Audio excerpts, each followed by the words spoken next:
Very good afternoon. Welcome to స్వతంత్ర mid day debate. దేశ మాజీ ప్రధాని మన్మోహన్ సింగ్ శుక్రవారం రాత్రి తుది శ్వాస విడిచారు. ప్రధానిగానే కాక ఆర్థిక మంత్రిగా, ఆర్బీఐ గవర్నర్గా ఎన్నో కీలక పదవుల్లో విశిష్టమైన సేవలు అందించారు ఆయన. ఆర్థిక వ్యవస్థను నడపటంలో ఆయన ఓ మాస్టర్. పివి నరసింహారావు హయాంలో ప్రవేశపెట్టిన ఆర్థిక సంస్కరణల్లో మన్మోహన్ పాత్ర కీలకమైనది. మన్మోహన్ ప్రధానిగా ఉన్న కాలంలో తెలంగాణ ప్రత్యేక రాష్ట్రం ఏర్పడింది. మన్మోహన్ సింగ్ను మౌన ప్రధానిగా విపక్షాలు విమర్శించినా విపక్షాల నోటితోనే గొప్ప ఆర్థికవేత్తగా కీర్తింపబడిన నేత ఆయన.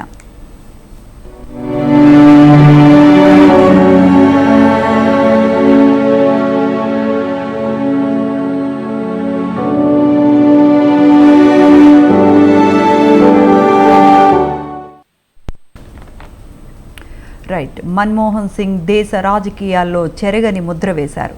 ఆయన దేశ ఆర్థిక వ్యవస్థను మలుపు తిప్పటంలో కీలక భూమిక పోషించిన మన్మోహన్ సింగ్ గురించి మరిన్ని వివరాలు ఇవాల్టి మిడ్ డే డిబేట్లో చర్చిద్దాం.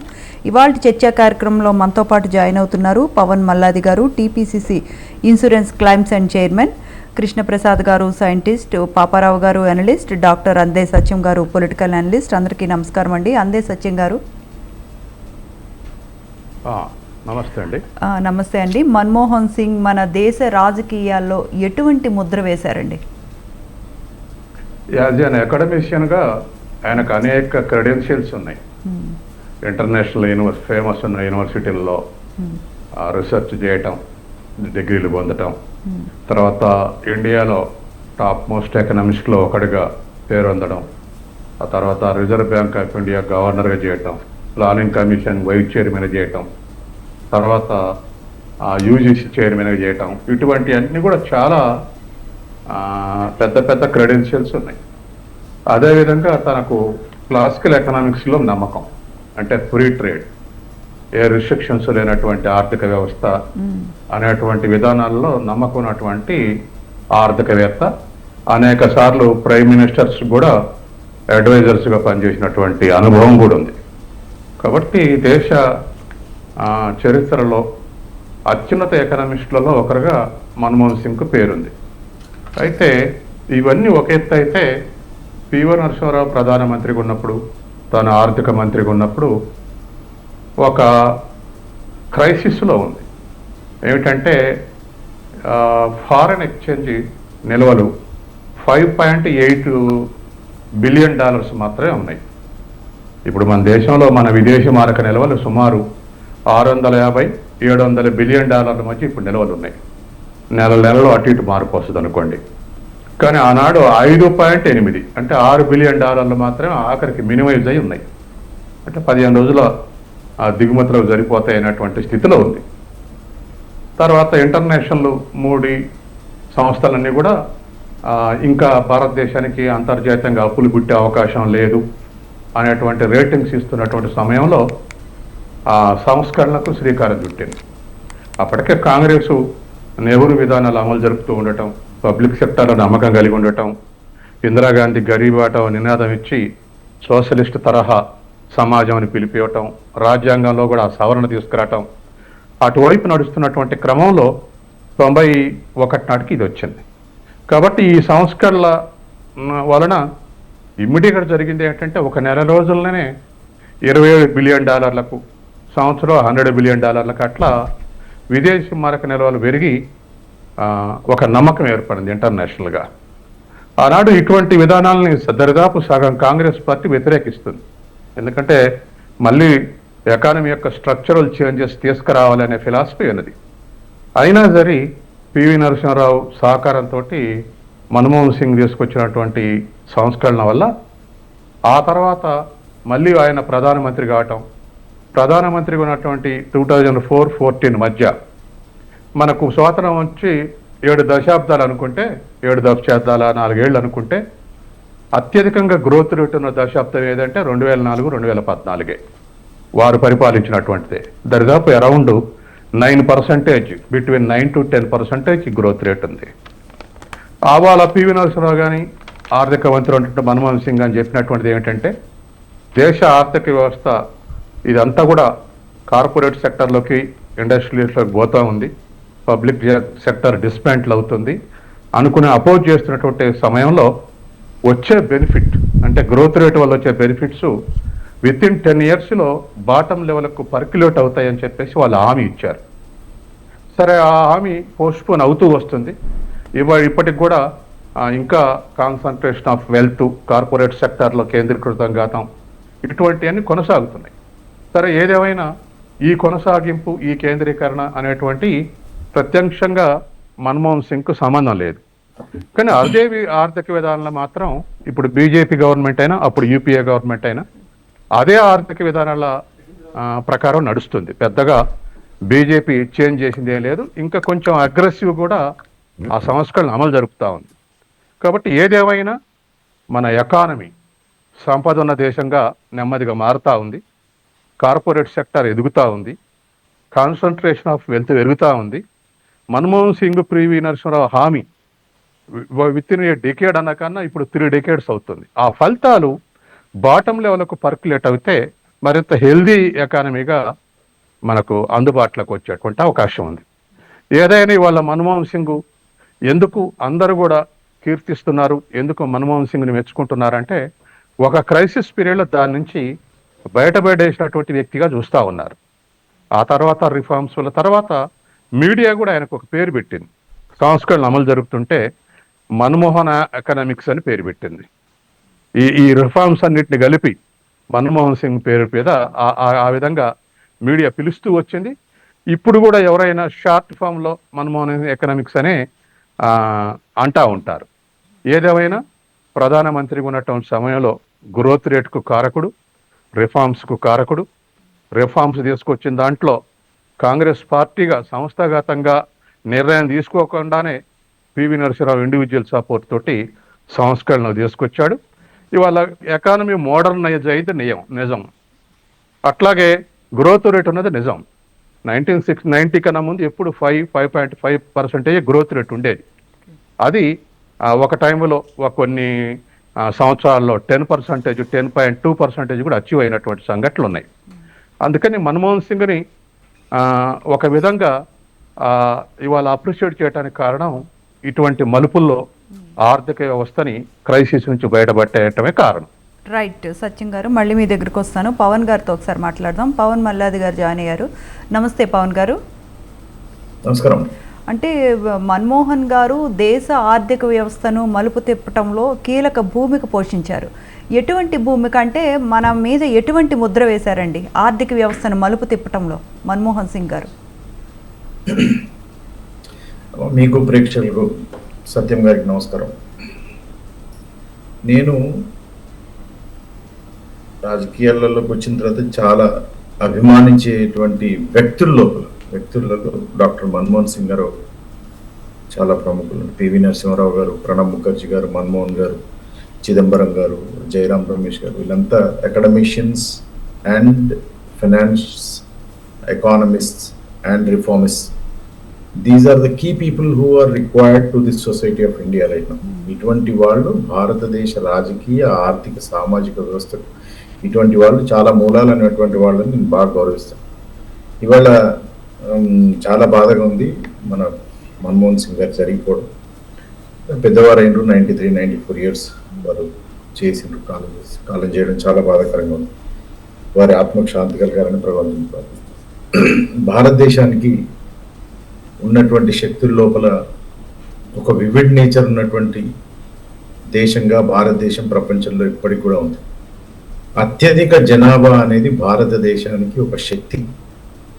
కానీ దాన్ని రైట్ డైరెక్షన్లో నడిపించినప్పుడే ఆ శక్తి ఈ దేశానికి ఒక శక్తిలాగా మారుతుంది. లేకపోతే అది శక్తిగా కాకుండా ఒక బరువుగా తయారైంది. దానిని కరెక్ట్గా ఒడిసి పట్టుకొని దాన్ని రైట్ డైరెక్షన్లో వాడినటువంటి ప్రధానుల్లో, ఆర్థిక మంత్రుల్లో ముఖ్యులైనటువంటి వారు ఇవాళ మన్మోహన్ సింగ్ గారు. అవకాశం రావడం, ఆర్థిక శాఖ మంత్రిగా, ఆర్బీఐ డైరెక్టర్గా, అంతకుముందు చీఫ్ ఎకానమిక్ అడ్వైజర్గా, ఫైనాన్స్ సెక్రటరీగా, మెంబర్ ఆఫ్ సెక్రటరీ ప్లానింగ్ కమిషన్గా, governor reserve bank, deputy chairman planning commission, finance minister, prime minister, వీటన్నిటిలో ఎదుర్కొంటూ తనదైనటువంటి చెరగని ముద్రను అట్లనే కంటిన్యూ చేసుకుంటూ ఎందుకంటే వాళ్ళ పదవులు రాగానే మనుషులు మనోభావాలు వాళ్ళ యొక్క విధానాలు వాళ్ళ యొక్క ఆలోచనలు మారుతూ ఉంటాయి. కానీ ఒక అకాడమిషియన్గా ఎప్పుడు కూడా తన ఒరబడిని ఎక్కడ మర్చిపోకుండా అదే ఒరబడిని కాపాడుకుంటూ భారతదేశాన్ని ఇవాళ ఇక్కడ భారతదేశంలో ఉన్నటువంటి 135 కోట్ల బిడ్డలు ఇంత తిండి తిండగలుగుతున్నారన్నా, వాళ్లకు సెల్ ఫోన్లో అన్ని అందుబాటులో ఉన్నాయన్నా, గూగుల్ పే ఉందన్నా, యూట్యూబ్ చూడగలుగుతారన్నా, క్రోమ్లోకి పోయారన్నా, అమెజాన్లో ఆర్డర్ చేసుకోగలుగుతారన్నా, టెక్నాలజీని వాడుకుంటున్నారు. 3G 4G సేవలు ఆయన హయాంలోనే వచ్చాయండి. వచ్చాయి. టెక్నో మినిస్టర్గా, టెక్నో ఆర్కిటెక్ట్గా ఇవాళ భారతదేశానికి ఒక ఆర్కిటెక్ట్, ఎకనామిక్ ఆర్కిటెక్ట్గా మన్మోహన్ సింగ్ గారు, ప్రతి యువకుడు, ప్రతి భారతదేశ బిడ్డ మన్మోహన్ సింగ్ గారి గురించి చదవాలి, తెలుసుకోవాలి. నేను ముఖ్యంగా చెప్పేది ఏంటంటే, భారతదేశంలో ఒకప్పుడు లైసెన్స్ రాజ్ అనేటువంటిది నడుస్తున్నప్పుడు, అంటే ఎప్పుడైతే సోషలిస్ట్ రిఫార్మ్స్ అనేటివి నడుస్తున్నప్పుడు ఎక్కువగా ప్రభుత్వాలలో ఎక్కువగా అప్పుడు ఉన్నటువంటి ప్రభుత్వ ఆలోచనలు, ప్రభుత్వ విధానాలు ఎప్పుడైతే బాగా సోషలిస్ట్గా ఉన్నప్పుడు ఓన్లీ ఇండస్ట్రియలైజేషన్లో గవర్నమెంట్ ఇన్వాల్వ్మెంట్ ఎక్కువ ఉండి ఎంత పెట్టుబడి పెట్టాలి, ఎంత అవుట్పుట్ రావాలి అనే అన్ని కంట్రోల్గా ఉన్నప్పుడు, అటువంటి పరిస్థితుల్లో ఉన్నప్పుడు భారతదేశం మన విదేశపు చెల్లింపులకు కూడా మనం దూరంగా జరిగేటువంటి పరిస్థితుల్లో వారు భారతదేశాన్ని కంట్రోల్లోకి తీసుకొని అక్కడి నుంచి భారతదేశంలో సార్ చెప్పినట్టు, సత్యం గారు చెప్పినట్టు అట్లా 600-700 బిలియన్లకు తీసుకుపోవడం, 8-9-10% గ్రోత్ రేట్ని తీసుకురావడం, జీడిపిని పెంచడం, స్టాక్ మార్కెట్ని ప్రాపర్గా వాడుకోవడం, విదేశీ పెట్టుబడులను ఇన్వైట్ చేయడం, టెక్నాలజీ మంచి స్పేస్ కల్పించడం, వాళ్ళకు పన్ను శాతం తగ్గించడం, ఫారిన్ ఇన్వెస్ట్మెంట్స్ని ఎంకరేజ్ చేయడం, ఐఐటీలు ఐఎంలో 8 దగ్గర ఐఐటీస్ వాళ్ళు స్థాపించడం, ఎడ్యుకేషన్కి విద్యకు ఇంపార్టెన్స్ ఇవ్వడం, రూరల్ డెవలప్మెంట్, మన్రేగా లాంటి స్కీములు తీసుకురావడం, రైట్ టు ఇన్ఫర్మేషన్ తీసుకురావడం, రైట్ టు ఎడ్యుకేషన్ తీసుకురావడం, మన్రేగా లాంటివి తీసుకురావడం, 2013 land acquisition, rehabilitation and resettlement act అనే చట్టాన్ని తీసుకురావడం, ఎన్నో చట్టాలను తీసి భారతదేశాన్ని ఒకటేసారి ఒక 20-30 సంవత్సరాల స్పీడింగ్కి తీసుకొచ్చి ఇప్పుడు ఉన్నటువంటి ప్రజలు వాడుకుంటున్నటువంటి ఈ స్పేస్ని, ఈ ఫ్రీడమ్ని క్రియేట్ చేయగలిగిందంటే ఆ గొప్ప వ్యక్తి, ఆ మహానుభావుడు మన్మోహన్ సింగ్ గారు.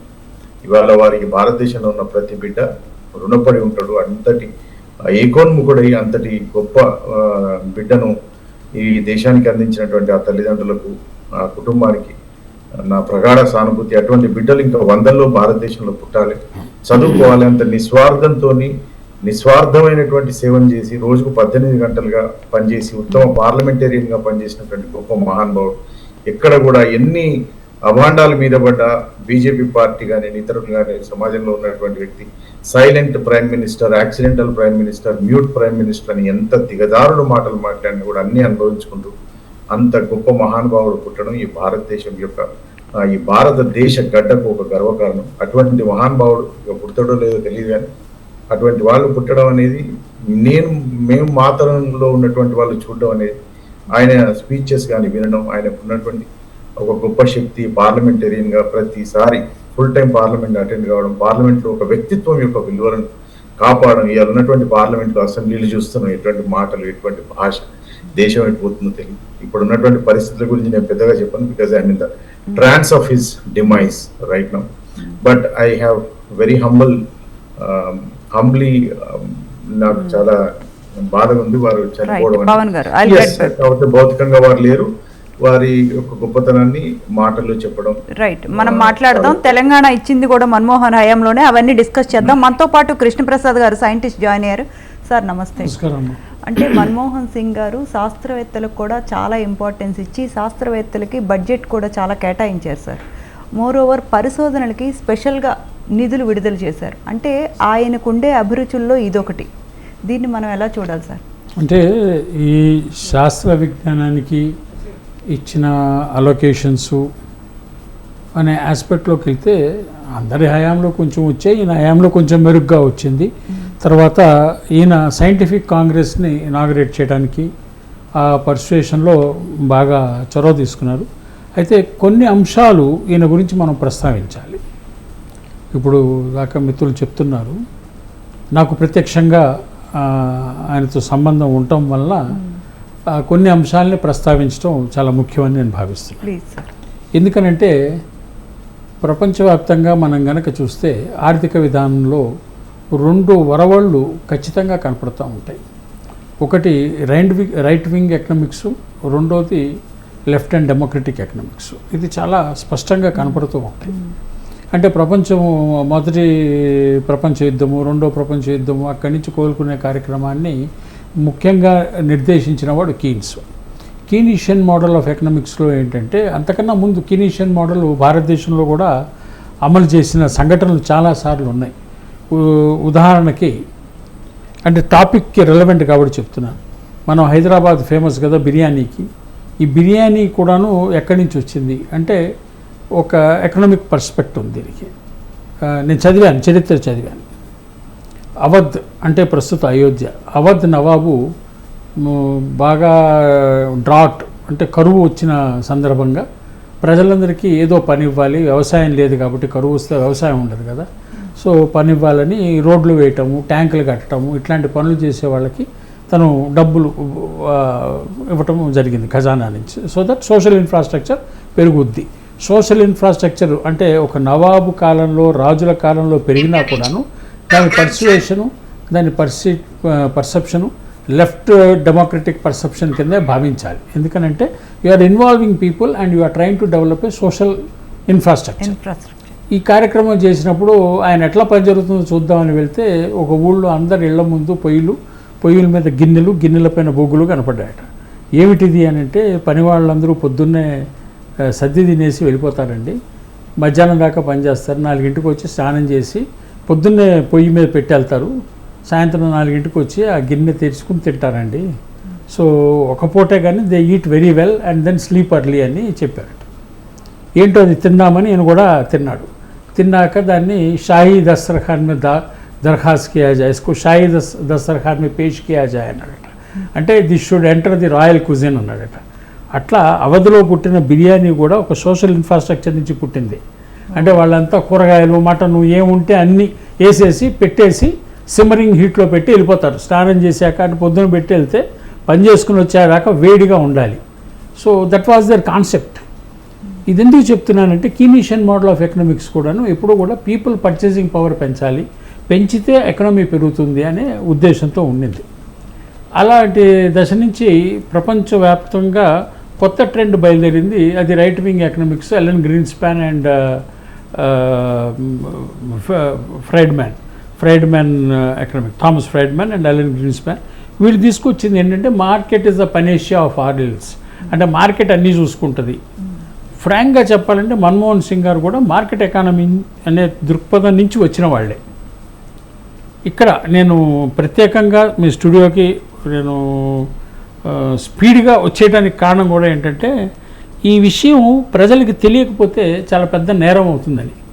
ఎందుకంటే తను IMFలో కానీ మరో చోట కానీ ట్రైన్ అయ్యి పనిచేసి తనకున్న అనుభవం కానీ అంతా కొంచెం మార్కెట్ ఎకనామిక్స్, రైట్ వింగ్ ఎకనామిక్స్కి సంబంధించి ఉన్న ఆయన ప్రధానమంత్రి అయిన తర్వాత ఆయనలో వచ్చిన పెనుమార్పు, మీరు ఆ పెనుమార్పుకి UPA, సోనియా గాంధీ వీళ్ళందరికీ మీరు క్రెడిట్ ఇవ్వచ్చు.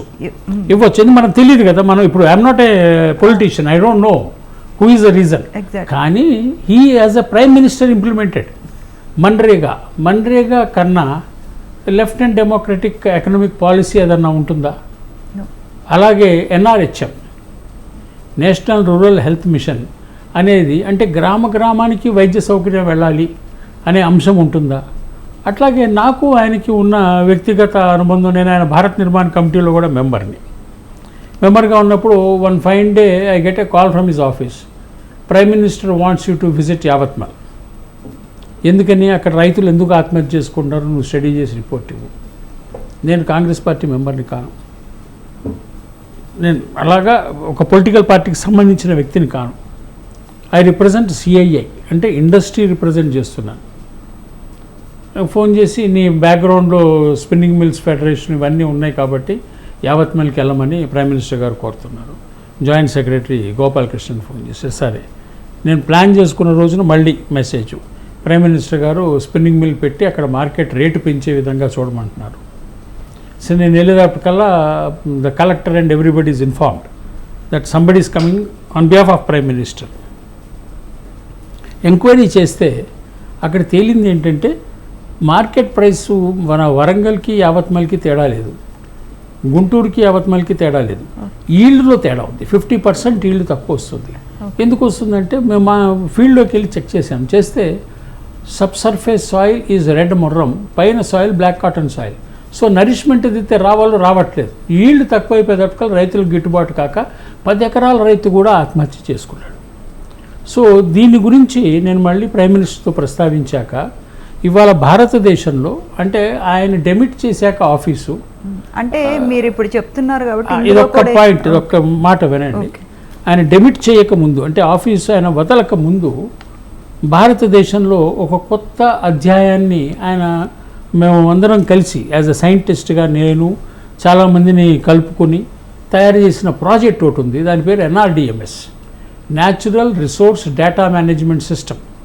ఇది ఒక అటానమస్ బాడీగా దీన్ని తయారు చేసిన ఘనత ప్రైమ్ మినిస్టర్ మన్మోహన్ సింగ్ గారికి తప్పుతుంది. అంటే సబ్సిక్వెంట్గా వచ్చిన ప్రభుత్వం వాళ్ళ దృక్పథం వేరుండొచ్చు, మాట్లాడే వాళ్ళు లేకపోయి ఉండొచ్చు. అంటే ఒక వ్యక్తి పనిచేయడానికి ఎట్లయితే మేము పనిచేసామో అట్లా పనిచేసే వాళ్ళు అక్కడ ఉండకపోవచ్చు, అవన్నీ ఉంటాయి కారణాలు.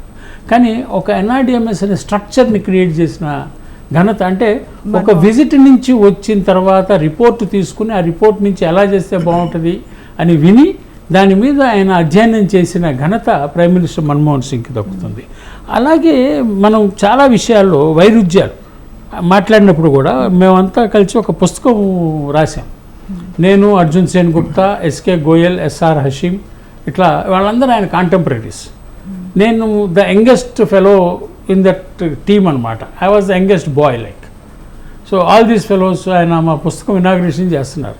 వీళ్ళందరూ కలిసి Krishnaprasad, we want you to sit opposite prime minister and get it done అంటే కొంచెం గట్టిగా ప్రశ్నలు అడుగు, ఏడిపించు అని నన్ను ఉత్తేజపరచడం జరిగింది. అంటే కొంచెం నేను క్రిటికల్గా కూడా ఉంటాను.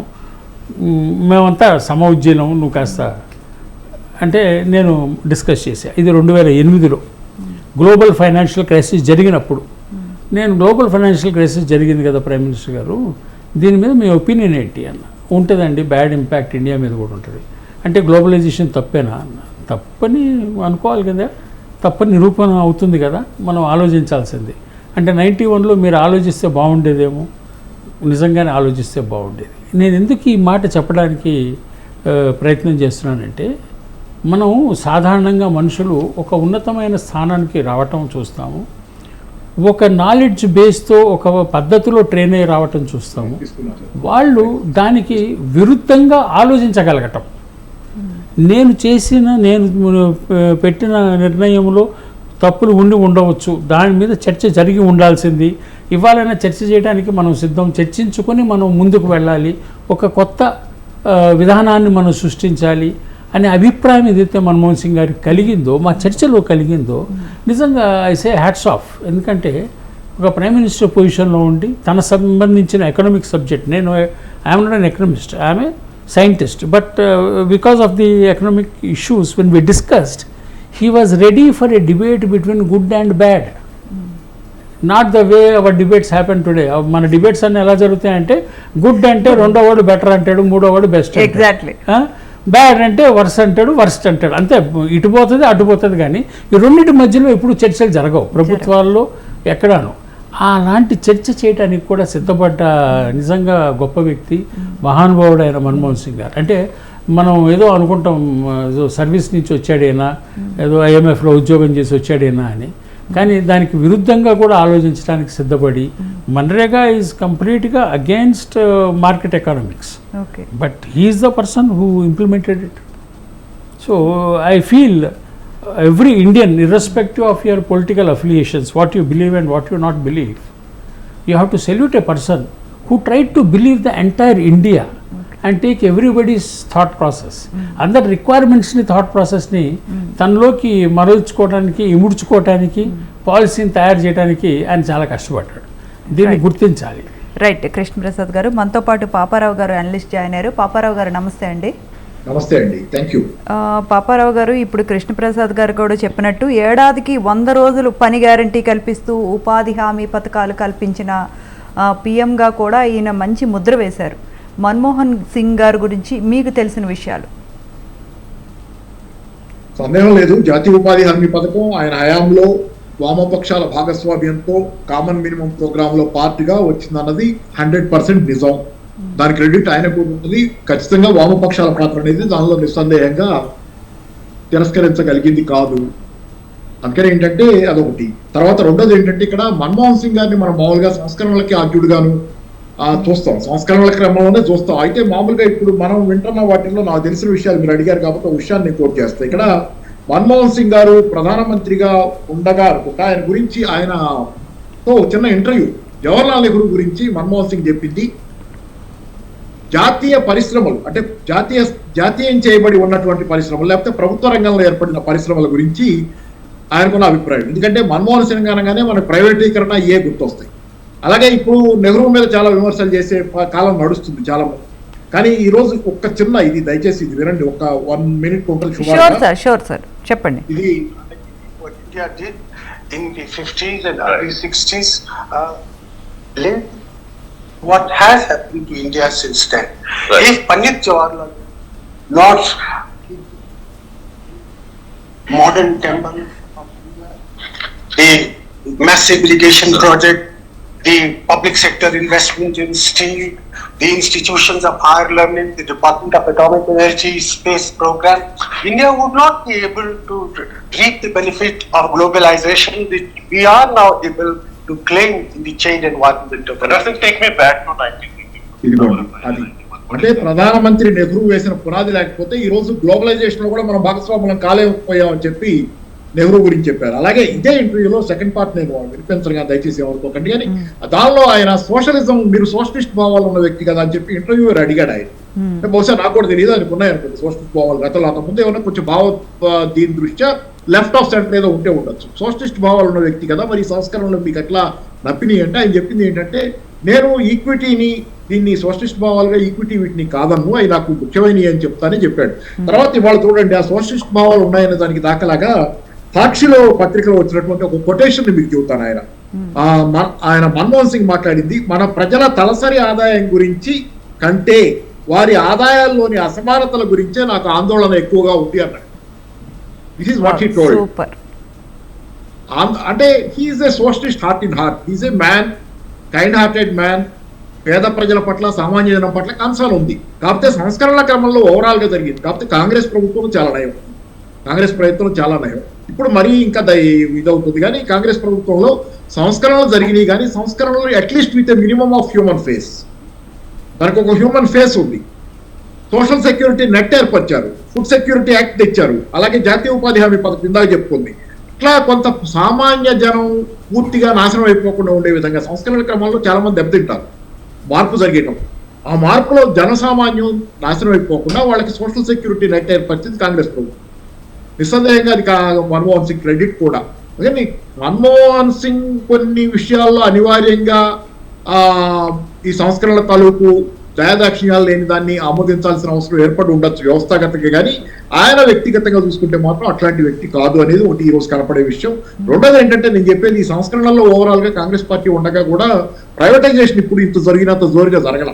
ప్రైవేటైజేషన్ కూడా చాలా హాల్టింగ్ గా జరుపుకుంటూ వచ్చారు వాళ్ళు, చాలా హాల్టింగ్ గా. చాలా చూడండి డేటా, ప్రైవేటైజేషన్ కాంగ్రెస్ ఉండగా ఏం జరిగింది, ఇప్పుడు ఏం జరుగుతుంది అంటే ఓవరాల్గా ఏంటంటే కాంగ్రెస్ ఉండగా కొంత బ్యాలెన్స్ అనేది వాళ్ళు మెయింటైన్ చేయడానికి ట్రై చేశారు సంస్కరణలు అమలు జరుపుతా కూడా. సరే ఏదేమైనా సంస్కరణల క్రమంలో ఒక 91లో మనకి బిగినైనప్పుడు 15 రోజులకి సరిపడా మాత్రమే విదేశీ మారక ద్రవ్య నిల్వలు ఉన్న స్థితి ఆ రోజు నుంచి ఈ రోజుకి కొంత ప్రయాణం చేసాం ఖచ్చితంగా. దానిలో నిస్సందేహంగా నిజం చాలా వచ్చినాయి సమస్యలు, కానీ ప్రయాణం ఈ రోజు $650 బిలియన్ల దాకా విదేశీ మారక ద్రవ్య నిల్వలు సపోర్ట్ సిస్టమ్స్ ఉన్నాయి. కానీ ఏంటంటే అసమానతలు భారీగా పెరిగిపోయి ఈ మధ్య కాలంలో సంస్కరణలకు వ్యతిరేకంగా కూడా వాయిస్లు వినపడుతున్నాయి నెమ్మదిగా మీరు గమనిస్తే. ఎందుకంటే మధ్యతరగతి బాగా దెబ్బతింటుంది, పేద ప్రజానీకం సమస్యలు ఇంటెన్సిఫై అవుతున్నాయి. ఆఖరికి అనంత నాగేశ్వరం లాంటి వాళ్ళు కూడా కార్పొరేట్ లో లాభాలు సంపాదించుకోవటమే కాదు, పెట్టుకుంది ఇదే కాదు, వాళ్ళకి జీతాలు కూడా పెంచండి అని. అంటే ప్రైమ్ మినిస్టర్ ఎకనామిక్ అడ్వైజర్ అడుక్కునే స్థితి రావటం కష్టం కదా. అది వాళ్ళు డెసిషన్ చేసే స్థితిలో ఉండి వాళ్ళు కార్పొరేట్లకు జీతాలు పెంచండి, లేకపోతే Q2లో 5.4% జీడిపి పడిపోయిందని చెప్పి వాళ్ళు బతిలాడుకునే స్థితికి వచ్చారు. దురదృష్టం. ప్రభుత్వం నిర్ణయాలు చేసి ఏం చేయాలో కార్పొరేట్ రంగానికి డిక్టేట్ చేయాల్సిన చోట మీరు ఒక పక్క కార్పొరేట్ రంగాలకి విపరీతంగా రాయితీలు ఇస్తారు. కార్పొరేట్ ట్యాక్సులు తగ్గించేశారు 10% ఒకేసారి 2019లో. తగ్గిస్తే ఏమైంది, ఫైనాన్షియల్ ఇయర్ 23లో కార్పొరేట్ ప్రాఫిట్స్ దేశ చరిత్రలో రికార్డు స్థాయిలో ఉంది. ఇవి జరుగుతున్నాయి ఇప్పుడు ఇవన్నీ. అక్కడ ఏంటంటే ఇటు మార్కెట్ శక్తుల్ని బతిలాడుకుంటే ఎట్లా, మార్కెట్ కాదు, ప్రభుత్వం ఉండాలి, ప్రభుత్వ పాత్ర ఉంటేనే సంస్కరణల్ని ప్రభుత్వం గైడ్ చేయాలి. అంతేగాని మార్కెట్ వదిలేసి ప్రభుత్వం చూస్తా కూర్చొని మినిమం గవర్నమెంట్ మాక్సిమం గవర్నెన్స్ అంటే అది నడవదు. అది సామాన్య జనం ఆటవిక నీతికే దారితీస్తుంది. రైట్, ఒకసారి సత్యం గారితో మాట్లాడదాం. సత్యం గారు, చెప్పండి. పాపారావు గారు చాలా చెప్పారు. అంటే మన మన్మోహన్ సింగ్ గారు తీసుకొచ్చిన సంస్కరణల్లో అంటే కొంచెం జనాలకి ఎక్కనివి, మీకు నచ్చనివి ఏంటండి, ఏమని అనుకుంటున్నారండి? మన్మోహన్ సింగ్ ప్రారంభంలో తీసుకొచ్చినటువంటి నచ్చకపోయినా జయతి ఘోష్ ఒక కామెంట్ చేసింది మన్మోహన్ సింగ్ మీద. ఆమె క్రిటికల్ గా చూస్తుంది ఎకనామిక్ పాలసీస్ ని. ఏం కామెంట్ చేసిందంటే మన్మోహన్ సింగ్ చేసిన పనులలో రూరల్ ఎంప్లాయ్మెంట్, తర్వాత కోఆపరేటివ్ క్రెడిట్, తర్వాత పబ్లిక్ ఎక్స్పెండిచర్, ఈ 3 విషయాల్లో మన్మోహన్ సింగ్ ని ఊహించం అటువంటి చర్యలు తీసుకున్నారు. కాబట్టి మన్మోహన్ సింగ్ ఈ దేశానికి ఉపయోగపడే పని చేశాడు అన్నారు. అంటే బాపారావు గారు ఏమైతే ఎక్స్పెక్ట్ చేశారో, ఎందుకు మన్మోహన్ సింగ్ కేవలం ప్రైవేట్ చేసే వ్యక్తిగానే చూడొద్దు అన్నదానికి సపోర్టింగ్ ఆర్గ్యుమెంట్ ఇది నేను చెప్పేది. కాబట్టి ఇవాళ ఆనాడు రీస్ట్రక్చర్ పూనుకున్నప్పుడు చాలా ఎఫెక్ట్స్ ఉన్నాయి. వాస్తవానికి దేశంలో ఉన్నటువంటి కాంగ్రెస్ లో దరిదాపు 50% ఉన్నటువంటి సోషలిస్ట్ ప్యాటర్న్ నమ్మేటువంటి వ్యక్తులు, వామపక్షాలు ఇన్ టోటో అపోజ్ చేసినాయి ఫస్ట్ ఫేజ్ లో. కానీ సెకండ్ ఫేజ్కి వచ్చే వరకల్లా మన్మోహన్ సింగే మారాడు. మన్మోహన్ సింగే ఇండివిజువల్ ఇష్యూస్ పక్కకు పెట్టి common man, common issues discuss చేయటం అనేది మొదలుపెట్టారు. దాన్ని ఆయనకి ఎప్పుడప్పుడు అడ్వైజ్ తీసుకోవడానికి ఆయన అడ్వైజర్ కూడా అటువంటి వ్యక్తినే పెట్టుకున్నాడు. ఆనాడు ఎకనామిక్ టైమ్స్ కు ఎడిటర్ గా పనిచేస్తున్నటువంటి సంజయ్ బారును తను ప్రైమ్ మినిస్టర్ అడ్వైజర్ గా పెట్టుకున్నాడు. ఆయన పెద్ద క్రిటిక్, ఏది IMF లోన్ తెచ్చినప్పుడు కానీ ఆ తర్వాత కానీ అటువంటి వ్యక్తిని పెట్టుకున్నాడు. కాబట్టి పక్కనే సెల్ఫ్ చెకింగ్ చేసుకోవడానికి పెట్టుకున్నాడు. కాబట్టి మన్మోహన్ సింగ్ కేవలం అవతలోడున ఉంచి విమర్శించడం కాకుండా యువతలోడున కూడా ఆయన పాత్ర ఉంది.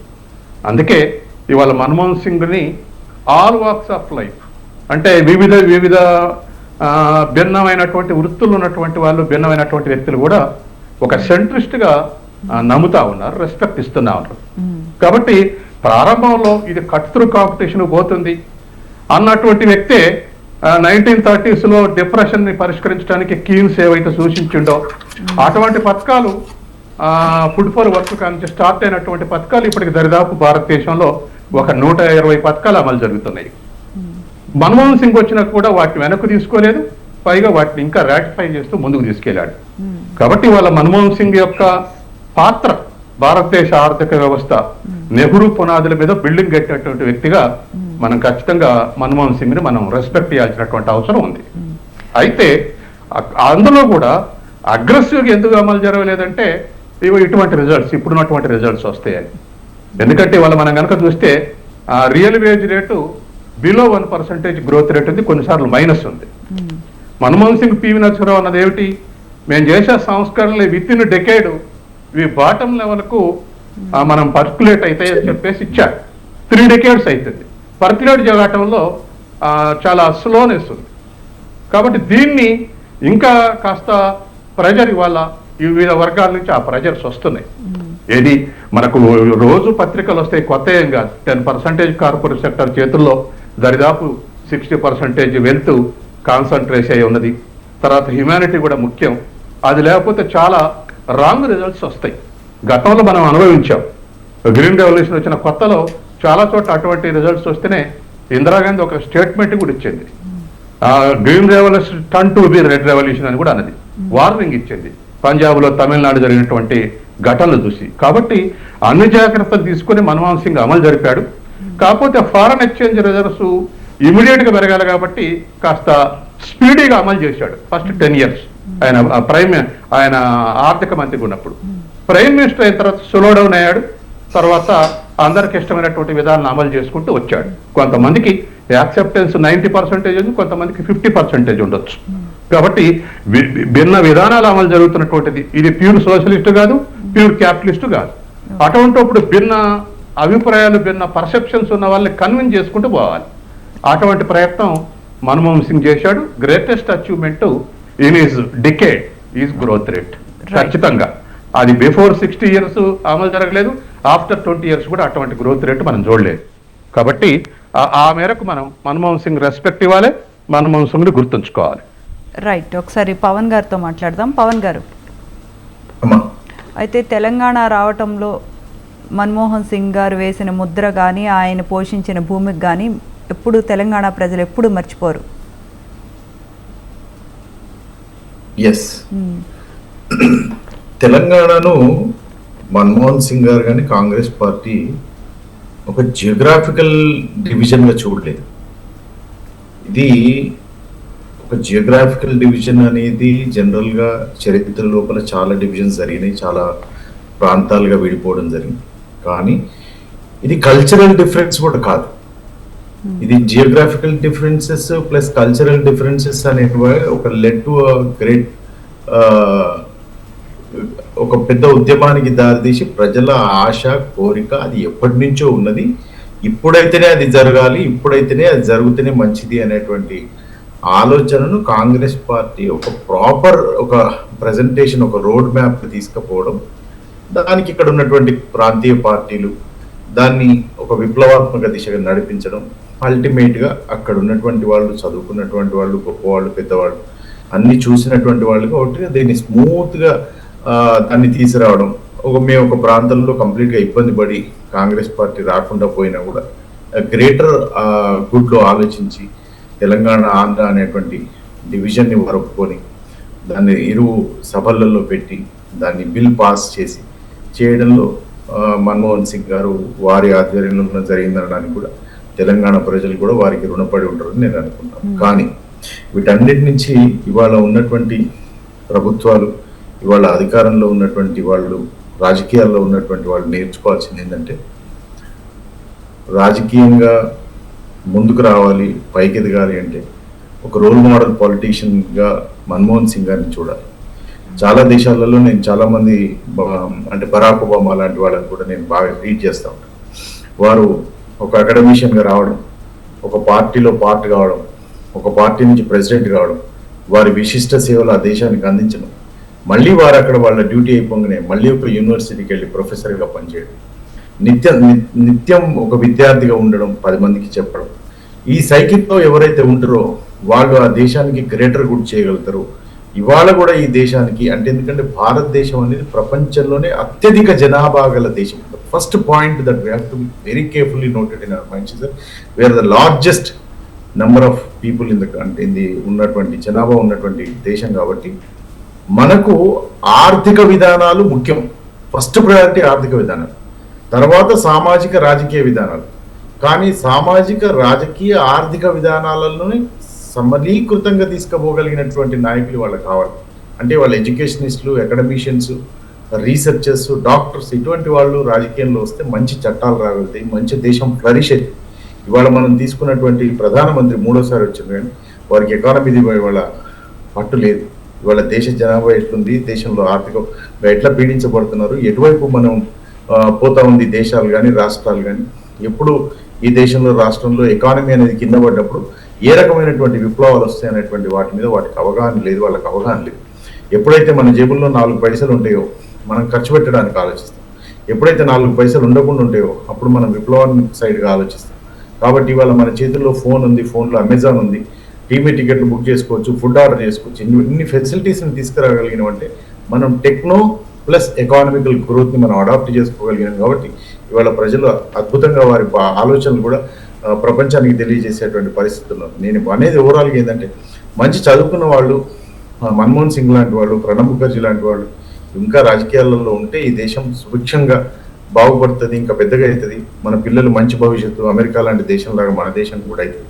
అంతేగాని ఛాందసవాదంతో, మతవాదంతో పట్టుకున్న దానికి 3 కాళ్ళు, నేను చెప్పింది వేదం, చెప్పిన వేదమే నడవాలి అనేటువంటి మూసధోరణి పద్ధతిలో కనుకపోతే మనం ఇటువంటి అదంతా ఏంటంటే ఆ గొప్పతనం కాంగ్రెస్ పార్టీ, మన్మోహన్ సింగ్ గారు లాంటి వాళ్ళు నువ్వే కంపల్సరీ రావాలి, ఫైనాన్స్ మినిస్టర్గా నువ్వు ఉండాలి అని ఆయన్ని ఫోర్స్ చేసి తీసుకొచ్చి ఫైనాన్స్ మినిస్టర్ కూర్చొని పెట్టారు. కాబట్టి వాళ్ళ భారతదేశ బిడ్డలు ఇంత అభివృద్ధిలోకి రాగలిగారు.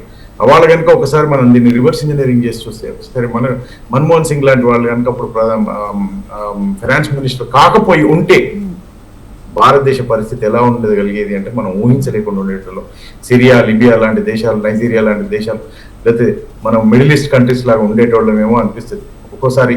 అటువంటి ఆలోచనను చూస్తేనే బాగా భయం వేస్తుంది, భయంగా అనిపిస్తుంది. అది ఎట్లుండేటోళ్ళు, మన బిడ్డలు ఎట్లుండేటోళ్ళు, వాళ్ళు చదువుకునేటోళ్ళు, ఆటవికులు అయ్యేటోళ్ళు, అనాగరికులు అయ్యేటోళ్ళు, ఏ రకంగా ఉండేది ఇంత పెద్ద పాపులేషన్ ఉన్నటువంటి కంట్రీ. కానీ భగవంతుడు ఎప్పుడు వారి యొక్క చమత్కారాన్ని చూపిస్తాడు. మన్మోహన్ సింగ్ లాంటి వాళ్ళని మళ్ళీ దేశానికి ప్రధాని చేసి గొప్ప ఆర్థిక సంస్కరణ తీసుకొచ్చి ఫైనాన్షియల్ ఫీజిబిలిటీ, ఎకనామికల్ ఫీజిబిలిటీ అనేది ప్రతి పౌరుడికి ఇవ్వడం వల్ల ఇవాళ ప్రతి పౌరుడు భారతదేశం యొక్క జీడిపిలో కాంట్రిబ్యూట్ చేస్తున్నాడు. కానీ ఇప్పుడు ఉన్నటువంటి పాలకులు అటువంటి శక్తి సామర్థ్యాలను ఇంకా పెంపొందిస్తే ఇంకా బాగుంటుంది. కానీ మనం ఇవాళ కార్పొరేట్ సెక్టర్స్ ముందు, సార్ ఇంతకుముందు చెప్పినట్టు కార్పొరేట్ సెక్టర్స్ ముందు మోకాళ్ళ మీద నిలబడి గ్రోత్ రేట్ తగ్గుతుంది ఏదైనా చేయండి అనేటువంటి దీనస్థితికి మనం రావద్దు. You have to give the direction to the industry, to the companies. వారు ఒక్క దిశగా ఆలోచించలేదు.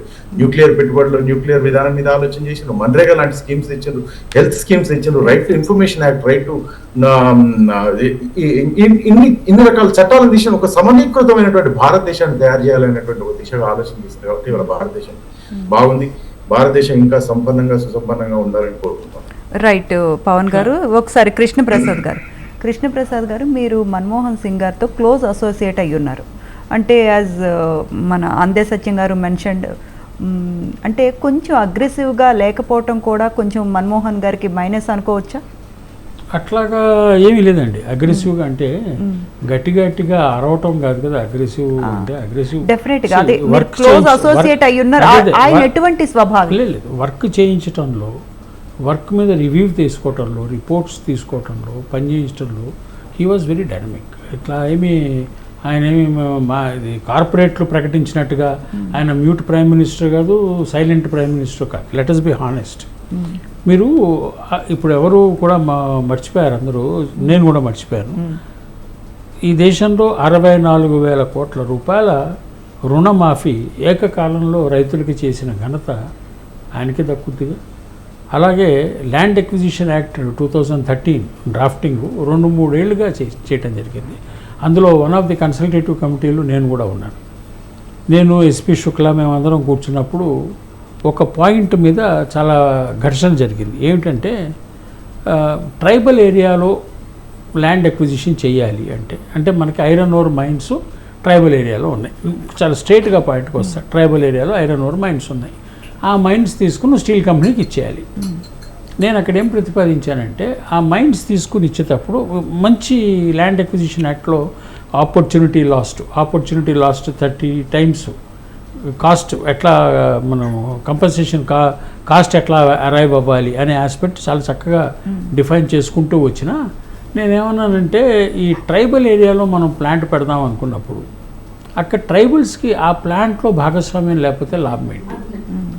Give them 10% of the equity. అంటే ఈక్విటీ 26% ఉందనుకోండి, 74% డెట్, 26% ఈక్విటీ ఉందనుకోండి. ఆ 26%లో 10% 2.6% ఈక్విటీ మీరు అక్కడ ట్రైబల్స్ ఎవరైతే ల్యాండ్ మీద ఉండి పనిచేస్తున్నారో, ఇప్పుడు దాకా డిస్ప్లేస్ అవ్వబోతున్నారో వాళ్ళకి ఇవ్వండి. కంపెన్సేషన్తో పాటు క్యాష్తో పాటు 2.6% వాళ్ళందరిలో డిస్ట్రిబ్యూట్ చేయండి. 10,000 మంది, 1000 మంది, ఎంతమంది ఉంటే అంతమందిలో డిస్ట్రిబ్యూట్ చేయండి. వాళ్ళలో ఒక వ్యక్తిని డైరెక్టర్గా ఎలక్ట్ చేసుకోమనండి. అప్పుడు ఏమవుతుందంటే ఒక డెమోక్రటిక్ సెటప్ ఏర్పడుతుంది. అండ్ వాళ్ళకి ఈ ఫ్యాక్టరీలో కానీ ఈ మైనింగ్లో కానీ భాగస్వామ్యం ఉంటుంది. మీకు ఘర్షణ రాదు అని ప్రతిపాదించడం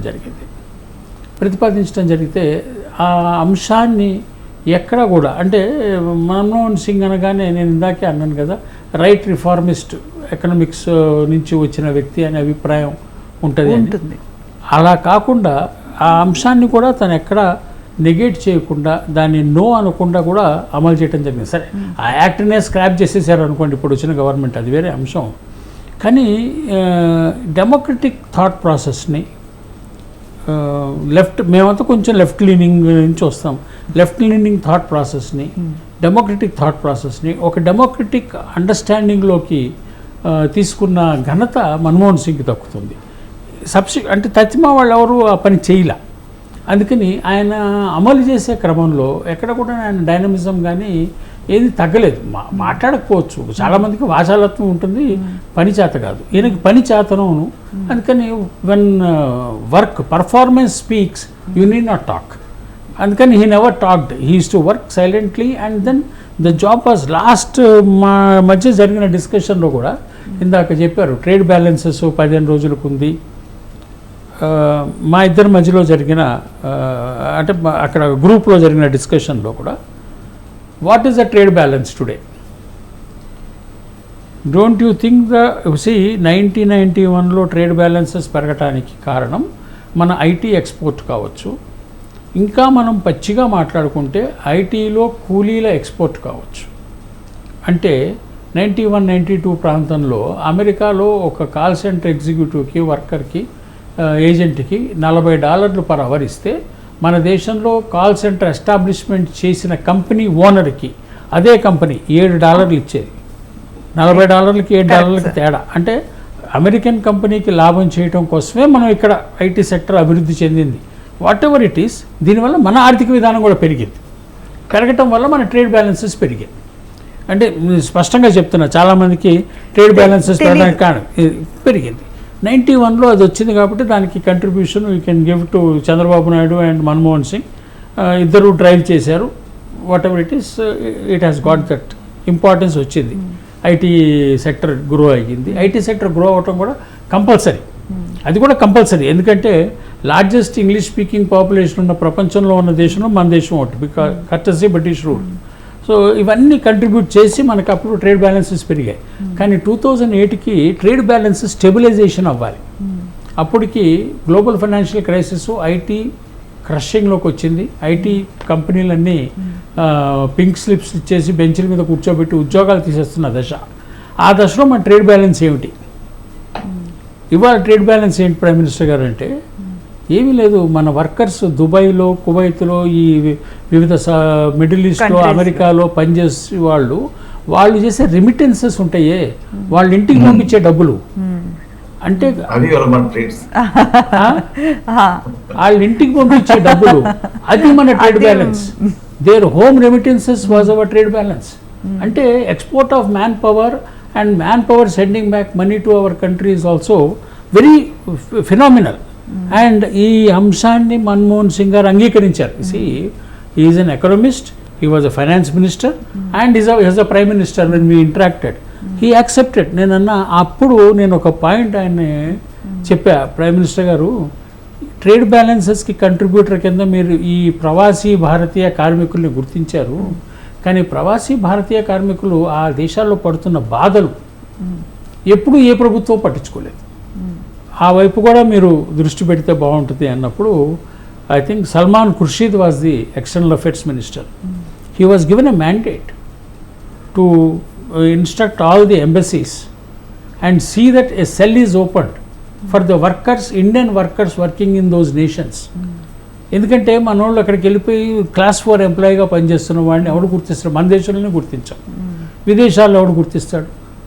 వాడి మానసిక, ఆర్థిక, సామాజిక పరిస్థితికి ఏమి బాధ్యత ఉండదు. అంటే వాటి రెమిటెన్సెస్ మీద మన బ్యాలెన్సెస్ ఉంటాయి. అంటే నేను ఫ్లైట్ ఎక్కేటప్పుడు సిఏఎస్ఎఫ్ వాళ్ళకి చెప్తుంటాను, ఎప్పుడు కూడాను వాళ్ళు ఏం చేస్తారంటే ఈ కూలీలు వెళ్ళేటప్పుడు వాళ్ళని చాలా చిన్న చూపు చూస్తారు ఎయిర్పోర్ట్లో. నేనంట వీళ్ళ కూలీల వల్లేరా మీ మినిస్టర్కి కారులో డీజిల్ దొక్కుతుంది, నాకు కూడా కారులో డీజిల్ దక్కేది. ట్రేడ్ బ్యాలెన్సెస్ ఈ కూలీల పుణ్యమే. వాళ్ళని గౌరవించండి. వాళ్ళ కుటుంబం కోసం వెళ్తున్నారు, వాడికి వచ్చే పావలా బేడా వాడు ఇంటికి పంపుతున్నాడు. సో ఐ మీన్ ఈ అంశాన్ని కూడా గుర్తించిన వ్యక్తి. అంటే మన్మోహన్ సింగ్ గురించి ఆయన అంటే చనిపోయాక పొగట్టమని కాదు, కానీ వాస్తవాలు మాట్లాడుకోవాలి అనే పాయింట్లో నేను, ఎందుకంటే ఈ హ్యూమన్ యాంగిలు, ఈ డెమోక్రటిక్ ఆస్పెక్టు, క్రిటిసిజంని యాక్సెప్ట్ చేసే ఆస్పెక్టు, అన్నిటినీ కలిపి ఎట్లా ముందుకెళ్దాం అనే ఆస్పెక్ట్లో కూడా హీ వాజ్ వెరీ క్లియర్. అంటే నేను ప్రీ బడ్జెట్ రికమెండేషన్ కమిటీకి చైర్మన్గా ఉన్నా రూరల్ డెవలప్మెంట్కి. ఉన్నప్పుడు మా రికమెండేషన్స్ పంపిస్తే last budget presented by Pranab Mukherjee మా రికమెండేషన్స్ యాజ్ ఇట్ ఈస్గా బడ్జెట్లో రిఫ్లెక్ట్ అయ్యాయి. అంటే without acceptance of the cabinet, without acceptance of the prime minister reflect కావు కదా. అంటే this shows how dynamic he was. It's not that he was a silent spectator. ఒకసారి పాపారావు గారు, అది అది పెద్దలు చెప్పారు, అంతా బాగా చెప్పారు. ఆయన సైలెంటే కాదు, ఈజ్ ఏ డూయర్. ఎందుకంటే 2004 నుంచి 14 వరకు ఆయన పిఎంగా ఉన్నప్పుడు అంటే ఆయన చాలా విమర్శలు ఎదుర్కొన్నారండి. అంటే సోనియా గాంధీ కనుసన్నల్లోనే నడుస్తారు, ఆయనకంటూ అంటే కొన్ని దానికి కొంత బలం చేకూర్చే ఏంటంటే రాహుల్ గాంధీ ఆయన చేతిలో కాగితం లాక్కొని ఆ మీటింగ్ లో చించిపడేయడం, ఆర్డినెన్స్ ఏదో చించేయడం, ఇట్లాంటివన్నీ ఏంటంటే ఆయన మీద కొంత చిన్నచూపు వచ్చినట్లు చేసి ఈ రాహుల్ గాంధీ మీద నెగిటివ్ వచ్చి అవన్నీ జరిగినాయి, అవి మర్చిపోలేం. కానీ అయితే దాంతోపాటు నేను చెప్పేది ఏంటంటే ప్రధానమంత్రిగా PV Narasimharao very calm and silent man, ఎక్కువ మాట్లాడేవాడు కాదు, చాలా మితభాషి, చాలా విషయాలు వాయిదా వేస్తాడు అనే పేరు కూడా ఉండేది. చేయడు తొందరగా ఏ పని, నెమ్మదిగా ఆలోచించి చాలా సంస్థానిగా చేస్తారు. అలాగే మన్మోహన్ సింగ్ అనే ఇష్యూ ముందు ఎవరితో వివాదాలు ఉండేవి, కానీ మన్మోహన్ సింగ్ కనుక మనం కోరుకున్నట్లుగా ఇప్పటి రాజకీయ నాయకులందరూ చాలా మంది లాగా గట్టిగా మాట్లాడతా చర్చలు వాదోపవాదాలు పెట్టుకుంటే ఆయన కోరుకున్న సంస్కరణలు, ఆయన అమలు జరిపిన సంస్కరణలో 10% కూడా ఆయన చేయగలిగేవాడు కాదు. ఆయన వివాదాల్లోనే మునిగిపోయి ఆ పని అంతా అయిపోయేది. కాబట్టి ఆయన పర్సనాలిటీయే సంస్కరణకు సూట్ అయింది, ఆ పర్సనాలిటీయే సంస్కరణకు సూట్ అయింది. అలా కాకుండా ఆయన మాట్లాడి తర్కించి వాదించి చేసేవాడైతే ఏమి చేయగలిగేవాడు కాదంటే మాత్రం 100% చేసి మనకి నచ్చినా నచ్చలేదు వేరే విషయం, కానీ ఆయన చేయగలిగాడంటే కారణం ఆయన పర్సనాలిటీ ప్లస్ పివి నరసింహరావు గారికి ఉన్నటువంటి ఆయన కొంత వెనక్కి లైట్ బ్యాక్ గా ఉండగలగటం, పెద్దాలను వేలుపెట్టి నేనే ప్రాబ్లమ్ సాల్వింగ్ మెంటాలిటీ లేదు పివి నరసింహరావు. చాలా మందికి ఉండే మెంటాలిటీలు ఏంటంటే ప్రాబ్లమ్ సాల్వింగ్ మెంటాలిటీ ఉంటుంది. ప్రతిదీ ప్రాబ్లమ్ గా చూసి దాన్ని సాల్వ్ చేయాలనుకుంటే ప్రాబ్లమ్స్ పెరుగుతాయి, చాలా విషయాలు వదిలేస్తే సాల్వ్ అవుతుంది. అంటే మీకు అందుకనే ఒక సెయింగ్ ఉంది ఏంటంటే if the only instrument you are having is a hammer, everything else looks like a nail. అని మీ దగ్గర కనుక ఒక సుత్తు ఉంటే చేతిలో ప్రతిదీ మేకులా కనపడుతుంది. ఆ ప్రాబ్లమ్ సాల్వింగ్ మెంటాలిటీ అది. అన్ని ప్రాబ్లమ్స్ కావు, కొన్ని వదిలేస్తే సాల్వ్ అయ్యి ప్రధాని జోలికి పోవక్కర్లా. అది పివి నరసింహరావు గారికి ఉంది. ఈయనేమో కొంత అసలు అనేషూమ్యంగా ఉండటం, ప్రతి వాళ్ళతో చర్చలు వివాదాలు లేకపోవడం కూడా ఈ మొత్తం క్రమం నడవటానికి బాగా ఉపయోగపడింది. రైట్ అండి, రైట్ పాపారావు గారు. అలాగే పాపారావు గారు మీరు గుర్తించడం మర్చిపోయారు, మన్మోహన్ సింగ్ గారు పెట్టినన్ని ప్రెస్ కాన్ఫరెన్స్లు అందరికీ ఎక్స్ప్లెయిన్ చేసేవాడు, ప్రెస్ కాన్ఫరెన్స్లు పెట్టేవాడు, ప్రశ్నలకు జవాబులు చెప్పేవాడు.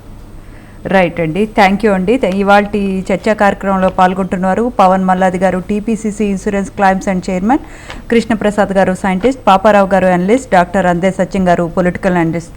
Thank you for joining with us అండి. ఇది ఇవాళ mid day debate. Stay tune to స్వతంత్ర.